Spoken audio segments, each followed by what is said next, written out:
Madam President, the United States is poised for nationwide deployment of the next generation of Internet technology, 5G.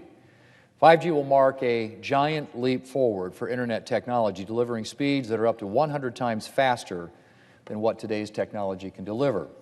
It will be vastly more responsive than 4G technology, and it will be able to connect 100 times the number of devices that can be connected with 4G.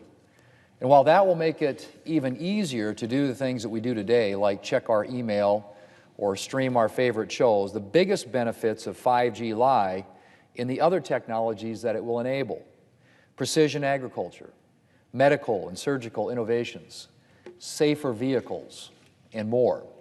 Madam President, 5G is already being deployed. Cities across the country, including Sioux Falls in my home state, are introducing 5G networks. But there's still work to be done before 5G can be fully implemented nationwide. And a big part of that work is freeing up adequate spectrum to support the technology. Like all Internet technology, 5G relies on radio spectrum, or what we commonly call the airwaves. In the United States, radio spectrum is owned by the American taxpayer, but is licensed to companies who make use of the spectrum to broadcast TV and radio programs, connect cell phone calls, and transmit Internet data. Radio spectrum is divided into bands: low band, mid band, and high band, according to frequency and wavelength. Current wireless technology mostly relies on low band spectrum, but 5G will require the full range of radio spectrum: low band, mid band, and high band. The United States has done a good job freeing up high band spectrum for 5G, but we still need to free up more mid band spectrum to see full-scale 5G deployment. Mid-band spectrum, Madam President, is crucial, to 5G. It combines strong data capacity with good geographical coverage, and allows 5G signals to penetrate buildings in more urban areas. And mid-band spectrum is particularly crucial for rural 5G deployment, as it can provide the coverage and capacity to reach less populated areas. As past chairman of the Senate Commerce Committee and current chairman of the Commerce Subcommittee on Communications, Technology, Innovation, and the Internet, I've been working on 5G for a number of years now. In 2018, Congress passed my Mobile Now Act, which helped lay the groundwork for freeing up more mid-band spectrum for 5G. And this past November, Senator Wicker and I introduced the 5G Spectrum Act to require the Federal Communications Commission to free up a critical portion of mid-band spectrum, commonly referred to as the C-band, for 5G use. Well, Congress did not enact our legislation.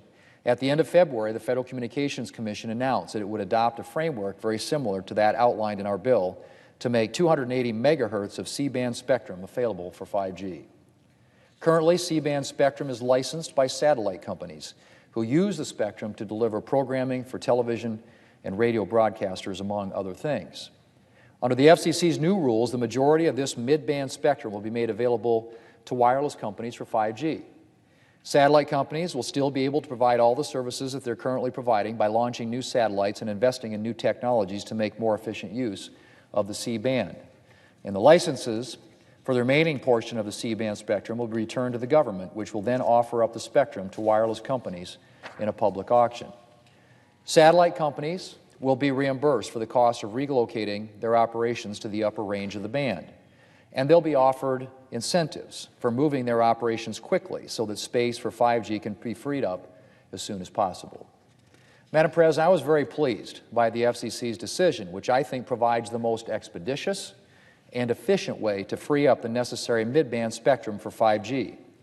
Some have argued that rather than reimbursing satellite companies, the government should just pull the satellite companies' licenses. But there are a number of problems with that approach. First of all, while it's true that radio spectrum is owned by the taxpayer, satellite companies have invested a lot of money to put the spectrum into service. While they will still have enough C-band spectrum to provide all their current services, shifting their operations to the upper band of the spectrum will require substantial investment, and it is fair that they be reimbursed for this government-required shift. Furthermore, reimbursing companies and providing incentives for them to quickly free up spectrum is the fastest way to make that spectrum available.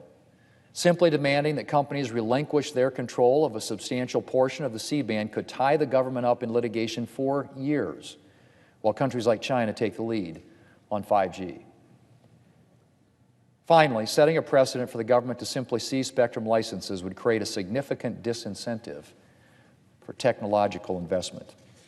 Why should companies invest major sums of money in bringing next-generation technologies to market if they're likely to have the licenses on which those technologies depend seized without warning? The truth is that taxpayers will see a bigger return for deficit reduction, rural broadband, and other priorities if companies are incentivized to invest. Madam President, the United States was at the head of the 4G revolution, and we need to ensure that we are at the head of the 5G revolution as well.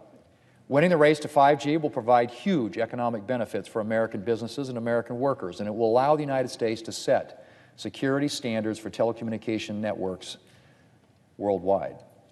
I'm very pleased that the FCC has acted to free up mid-band spectrum needed for full-scale deployment of 5G around the country. And I will continue to work to ensure that American companies and American workers have the resources that they need to bring us into the 5G future. Madam President, I yield the floor.